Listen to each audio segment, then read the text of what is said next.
Hello friends, welcome to my channel, or welcome back, where we talk all things health and wellness.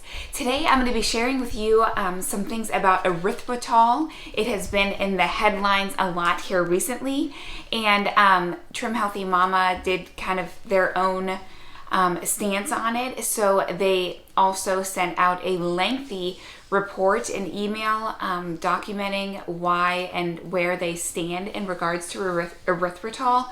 And so basically here, I'm just going to summarize what they said if you didn't already receive that email, just to kind of get you on the same page with where Trim Healthy Mama is in regards to erythritol. So with this study in particular, it's really important, and studies similar to these, it's really important to recognize if something is in correlation versus being the actual causation. And you will see me glance down periodically because I was just taking notes from their lengthy article just to kind of summarize it for you. And I want to make sure that I don't forget anything and pronounce things correctly, things like that. It's really important to recognize also that erythritol is not an artificial sweetener. It actually is naturally occurring in foods that we eat, such as watermelons, pears, grapes, things like that. And actually at the molecular level, it has been found that our bodies actually make erythritol. It is endogenously produced in a healthy human, erythrocytes from glucose, and from a branch of glucose metabolism. It is present in all organisms. And so that's also really important, I think, to have up here when approaching this study and theory and claims.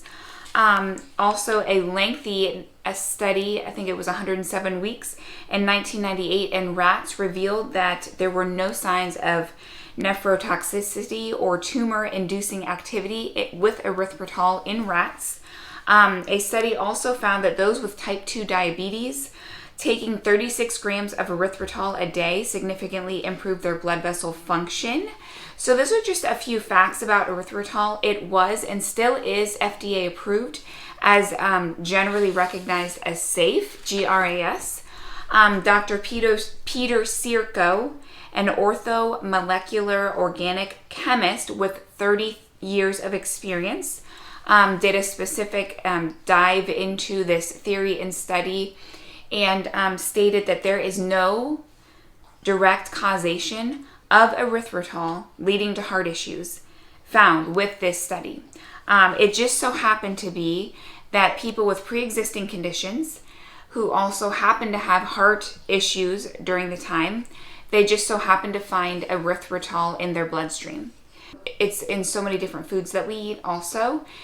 Pretty much, it's from what I was reading in the article, all of us have erythritol in our blood system at various levels at various times. So it definitely points to more of a correlation versus a causation. And he also stated that in the present studies they used untargeted metabolomics approach as a discovery platform, which he said was a second-class, unreliable testing method to prove their theory. And he said there are currently several advanced quantitative testing methods that exist, which could further better prove or disprove their theory. So in other words, I think more in-depth studies would need to be done to prove or disprove what they have stated. In regards to erythritol, if you didn't hear, it was stating that erythritol can cause heart attacks or strokes and what have you. So there was also something else that I wanted to state. Serene and Pearl, for example, had their CRP level blood tested in their blood, which is basically, it's the C-reactive protein. It is an indicator of how much inflammation's in your system. And since using erythritol, theirs has gone down, which if the higher this is in your blood, the more you are prone to having a heart attack or stroke. So theirs has actually decreased, and there's countless other people who have significant health improvements since using erythritol versus sugar, and they have blood work to prove it.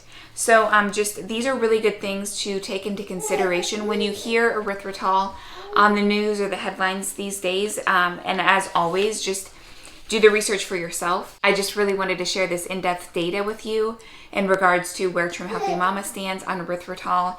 And they stated, as they always do, that if they are true and honest to the core, and if there is ever anything that does change, of course they will change with that. But with this study, there is nothing that proves that erythritol is the causation. It was more of a correlation. So that's all I have to share for today. I hope you all take care and have a blessed week. We'll see you back here soon. As a Trim Healthy Mama coach, I just wanted to give a quick shout out to my free Facebook community where I give tips and encouragement. There's accountability and inspiration along your health and wellness journey.